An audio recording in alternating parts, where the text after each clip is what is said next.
त्रिउत्तरा, मैं तुम्हें वचन देता हूं कि जब तक रणभूमि में ये गंगा पुत्र खड़ा रहेगा तब तक तुम्हारा सौभाग्य और तुम्हारा सुहाग दोनों पर कोई आंच नहीं आएगी।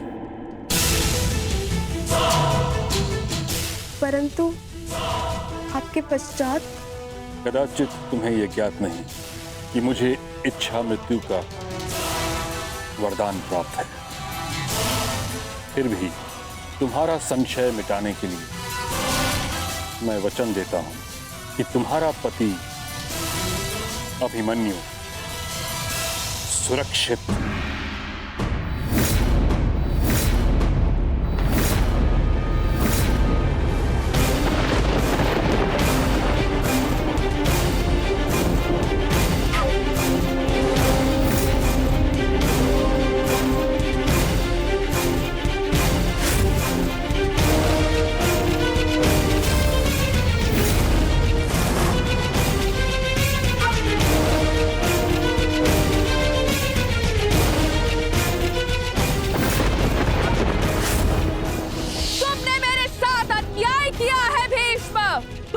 हस्तिनापुर के सिंहासन के लिए मेरा जीवन नाश कर दिया, मेरा त्याग कर दिया। मैं नया जन्म लेके आऊंगी भीष्म, तुमसे प्रतिशोध पूर्ण करने।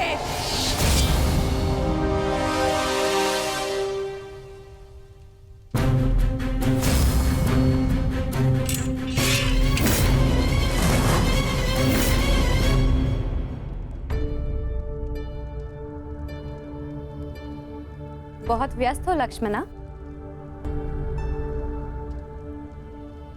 अभी से ही अपने विवाह की तैयारियां प्रारंभ कर दी।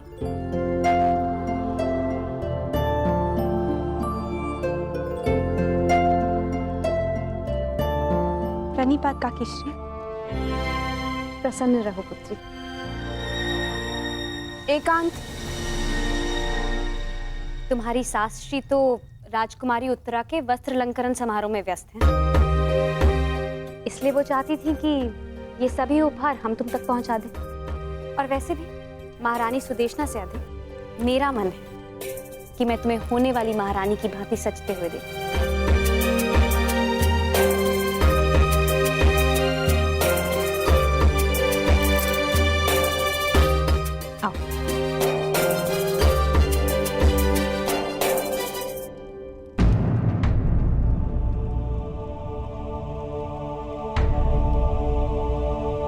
इस पुष्प जैसे कोमल मुख पर ये उदासी की परछाई क्यों?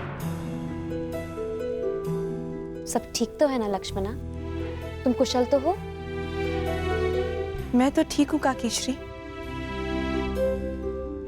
परंतु आप इतनी क्षमाशील कैसे हो सकती है?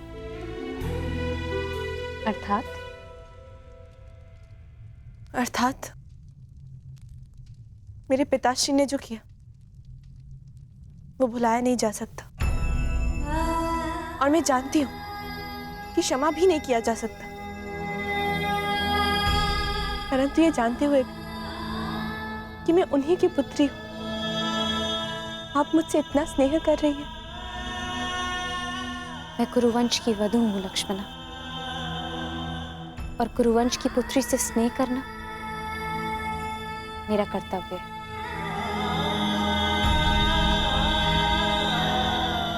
मैं आपसे कुछ मांग सकती हूँ काकीश्री?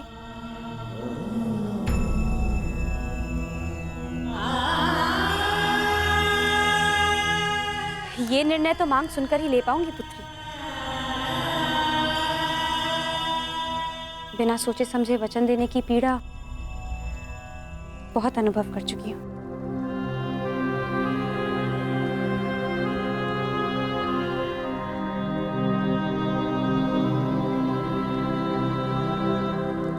हो सके तो मेरे पिताश्री को क्षमा कर दीजिए।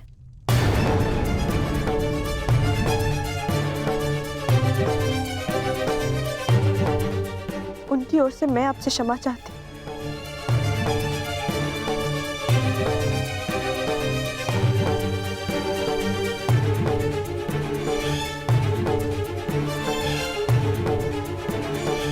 जानती हो लक्ष्मणा, हम स्त्रियों के जीवन की सबसे बड़ी भूल क्या होती है? कि हम अपने जीवन में आए हुए पुरुषों की भूलों की क्षमा मांगती हैं और उनकी भूलों का दंड स्वीकार करती हैं। और वो इसलिए क्योंकि कदाचित हमें यही सिखाया जाता है। मैं कुछ समझी नहीं।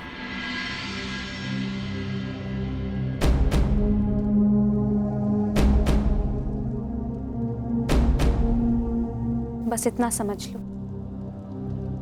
कि उस अधर्म के लिए क्षमा मत मांगो जो अधर्म तुमने किया नहीं, और ना ही उस भूल के लिए दंड भुगतना स्वीकार करो जो भूल तुमने की नहीं।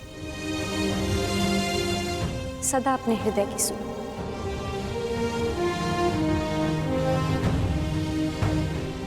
क्या आपने अपने हृदय की सुनी थी जब आपको जीवन में कोई विकल्प नहीं दिया गया और 5 पुरुषों से विवाह करना पड़ा?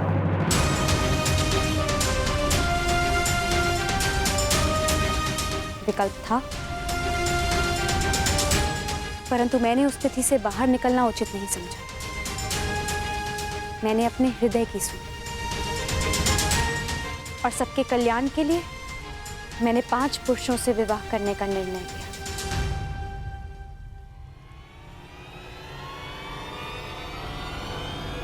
मैं तुम्हारे पिताश्री को क्षमा नहीं कर पाऊंगी।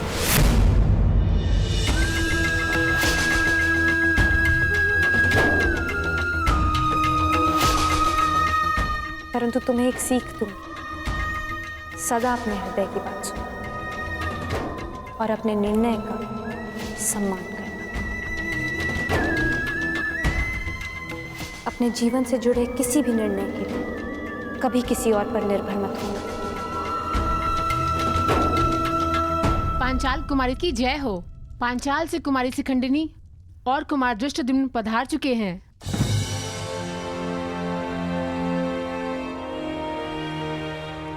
नव विवाहित युगल को पंचाल राज्य की ओर से हार्दिक बधाई। ये भेंट स्वीकार करें।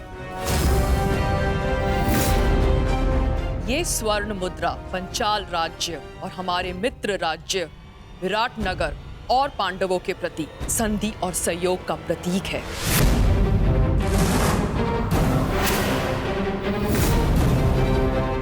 इसे आप स्वीकार करें।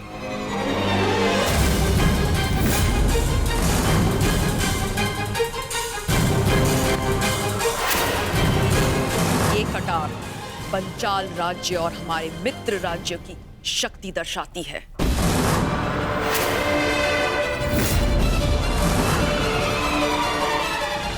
हम पंचाल राज्य और हमारे मित्र राज्य की सेना का एक बड़ा भाग आपको भेंट करते हैं।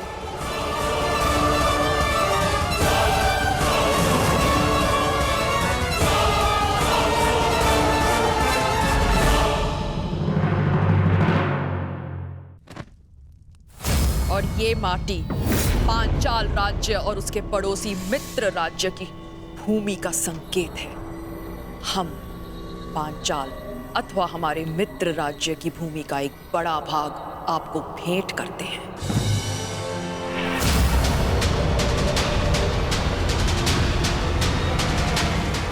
ये क्या हो रहा है? ये क्या हो रहा है? ये क्या हो रहा है? क्या हो रहा है ये? बंद करो, बंद करो ये स्वांग, बंद करो ये स्वांग।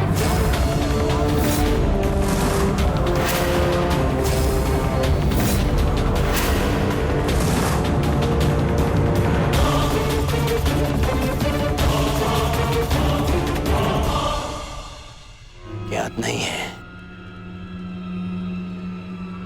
दिग्विजय के पश्चात तुम्हारे पांचाल पर मेरा अधिकार है, हस्तिनापुर का अधिकार है।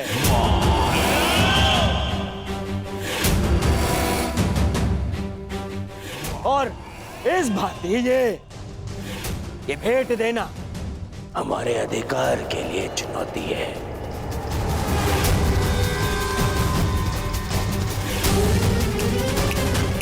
यदि ये भेंट वापस ना ली गई तो मैं इसे युद्ध की चुनौती मानूंगा।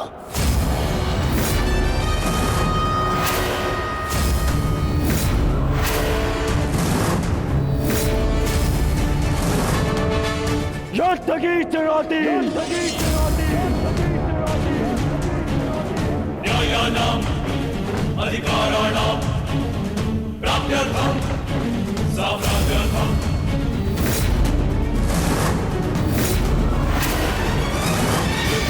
न्यायस्य अन्याये पुण्यस्य धर्मस्य भावे योग्यस्य वा अयोग्ये दण्डनिदं सत्याग्रहयोः।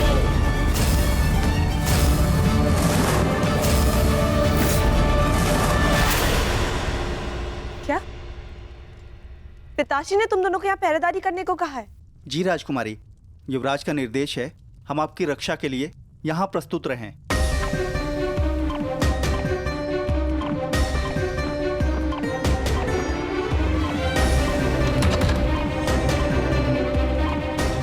हस्तिनापुर की राजकुमारी लक्ष्मणा का हाथ विराट कुमार उत्तर के हाथ में देने का प्रस्ताव रखता हूं। तुम सबके साथ प्रसन्न नहीं रह पाओगी। अब निर्णय तुम्हें लेना है, अपने पिता का सम्मान या फिर अपना स्वप्न।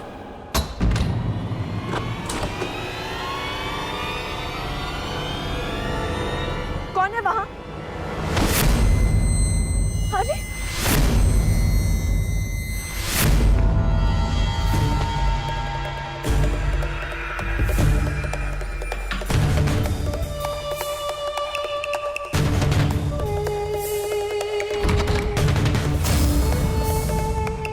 कौन हो तुम?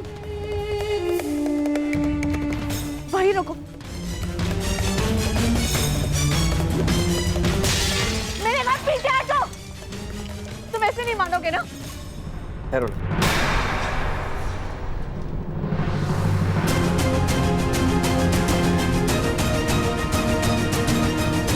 रिश्ते, तुम यहाँ क्या कर रहे हो?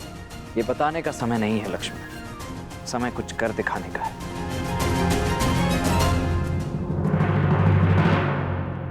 ठहरिए वीरों, विवाह के शुभ अवसर को रक्त रंजित मत कीजिए। आप दोनों ही मेरे होने वाले समधी हैं। मैं आपसे विनती करता हूं, कृपया शांत हो जाइए। विराट राज उचित कह रहे हैं दुर्योधन। तुम सभी अपने अपने शस्त्र नीचे करो। ये पहले सोचना था पितामह, पहले सोचना चाहिए था।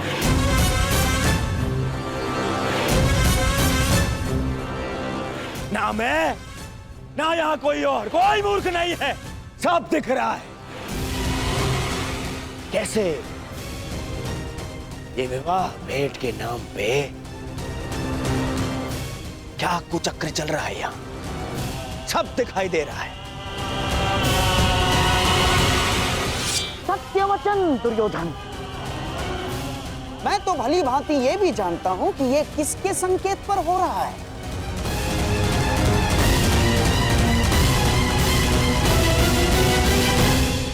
मैं तो भली भांति ये भी जानता हूं कि ये किसके संकेत पर हो रहा है।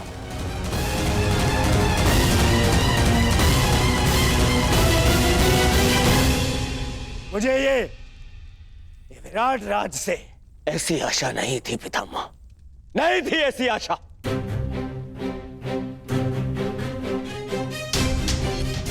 मैंने यहां आकर भी तक पैर बुलाकर आपको समधी बनाने का प्रस्ताव रखा और आपने हस्तिनापुर को ही अपमानित किया। यदि आपकी पुत्री का विवाह इस अर्जुन के पुत्र से हो रहा है तो मेरी पुत्री का विवाह भी आपके पुत्र से हो रहा है। फिर इनका सम्मान और हमारा अपमान, ऐसा क्यों विराट राज, क्यों ऐसा? यदि आपको ऐसा अनुभव हो रहा है तो मैं आपसे क्षमा चाहता हूं कुमार दुर्योधन, परंतु सत्य में मुझे समझ में नहीं आ रहा मैंने किस प्रकार आपका अपमान किया। हिमाश्री, मैं आपको समझाता हूं विराट राज। यहाँ आपकी पुत्री और जामाता के विवाह पर उपहार नहीं दिए जा रहे हैं ना, बल्कि शक्ति का प्रदर्शन करके हमें नीचा दिखाया जा रहा है, नीचा। बताइए, क्या यह अपमान नहीं है?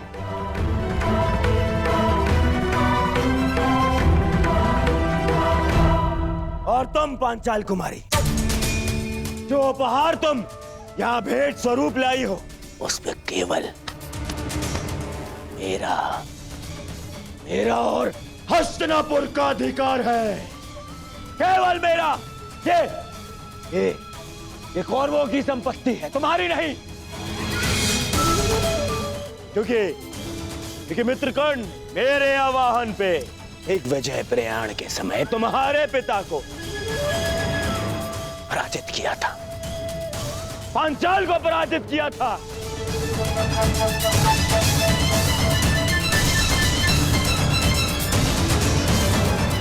तब से पांचाल की समस्त संपत्ति, ये भूमि, तुम्हारी सेना, सब मेरी है, सब मेरी है।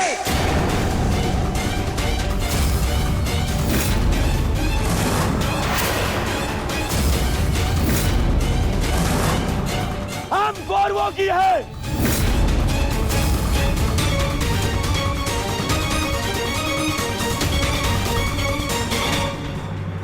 जो मैं आज करने आया हूं, उसके लिए ये जानना अति आवश्यक है कि तुम कुमार साम से प्रेम करती हो या राजकुमार उत्तर से विवाह करना चाहती हो।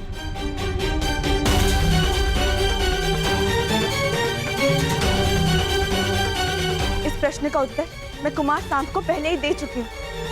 मुझे इस विषय में कोई बात नहीं करनी।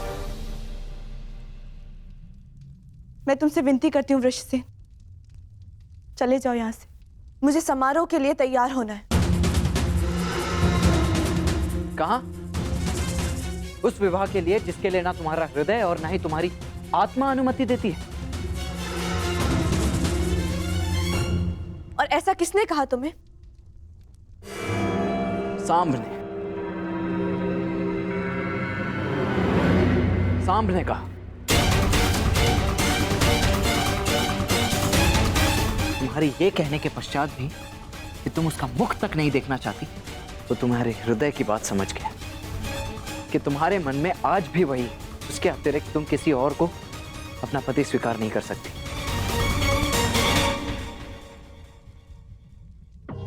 ये जीवन तुम्हारा है लक्ष्मण, तो निर्णय भी तुम्हें ही लेना है। मैं केवल ये कहना चाहता हूं कि अभी भी अवसर है। बताओ तुम्हारे हृदय में क्या है? क्या तुम साम से प्रेम करती हो, उससे विवाह करना चाहती हो?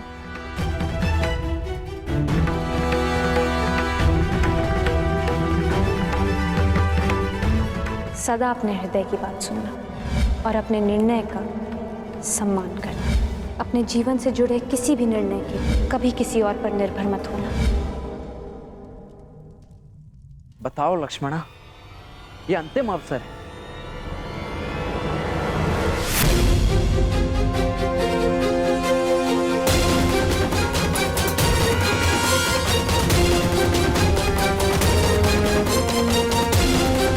तुम्हारे हृदय में क्या है?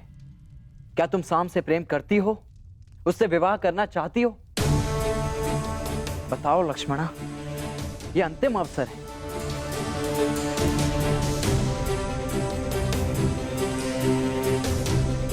मुझे मेरा उत्तर मिल गया।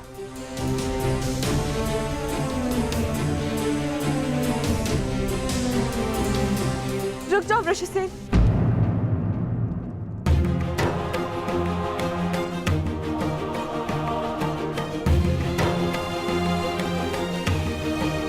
सांप ने बिल्कुल ठीक कहा वृषसेन।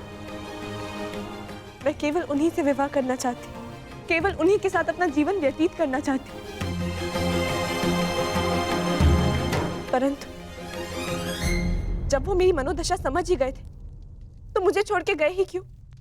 बाहर देखो।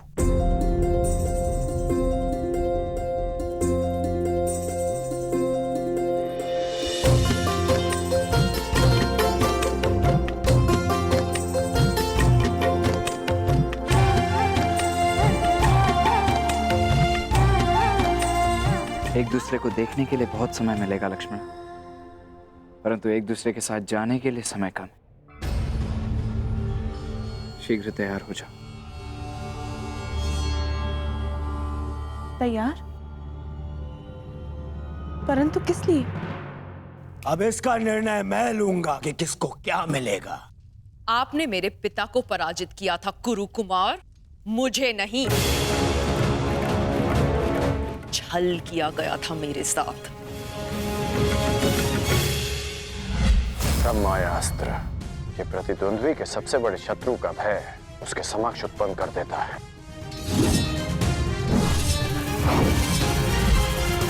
ब्रह्म का उपयोग करके मुझे युद्ध से वंचित किया गया,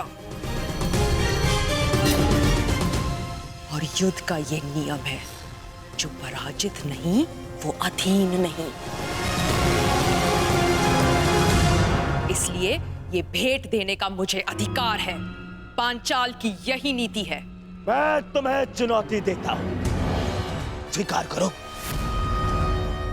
अभी इसी क्षण इसी सभा में ये निर्णय हो जाएगा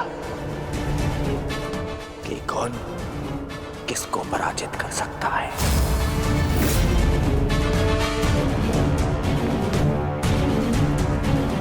न्यायानाम् अधिकाराणाम् प्राप्त्यर्थं साम्राज्यर्थं न्यायस्य अन्याये पुण्यस्य तथा च पापे योग्यस्य वा अयोग्ये बन्धनं सत्यायोगयोः।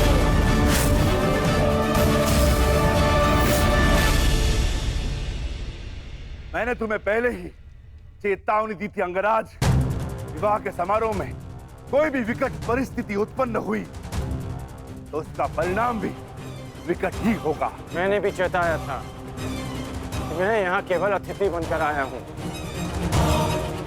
परंतु परिस्थिति उत्पन्न हुई तो उत्तर अवश्य मिलेगा।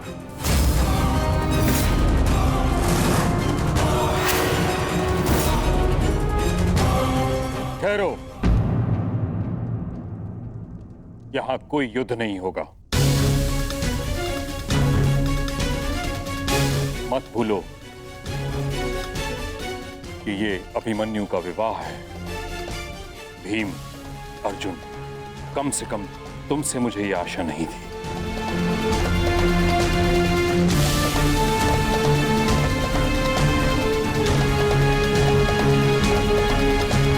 मैंने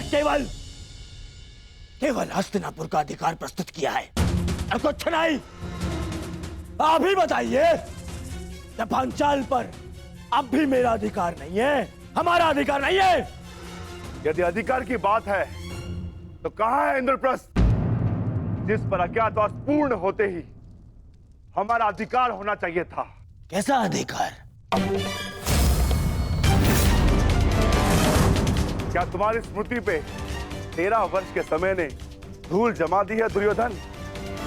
क्या तुम्हें स्मरण नहीं कि शर्त यह थी कि 12 वर्ष का वनवास और 1 वर्ष का अज्ञातवास पूर्ण होते ही हमें फिर से हमारा छीना हुआ राज्य वापस मिलेगा, और ज्येष्ठ युधिष्ठिर फिर से सम्राट बन जाएंगे।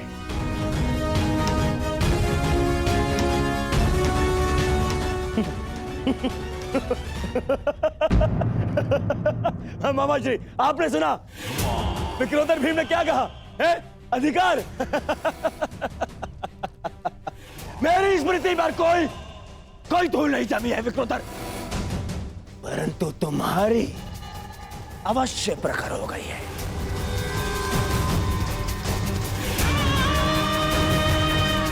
क्योंकि मेरी गणना के अनुसार तुम्हारा ज्ञातवास तुम्हें पहले ही भंग कर चुका हूं, इसीलिए मैं तुम्हें कुछ नहीं दूंगा। कुछ नहीं मिलेगा तुम्हें। और वैसे भी विराट युद्ध में मैं पहले ही घोषणा कर चुका हूं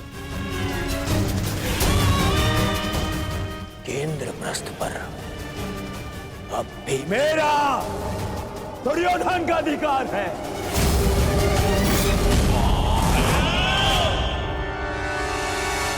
इसलिए तुम्हें कुछ नहीं मिलेगा। जो करना है कर लो, जाओ। अरे कोई जाओ, इस बड़बोले को भोजन कराओ। पेट भरा ना होना तो प्रलाप करने लगता है। जाओ भोजन करके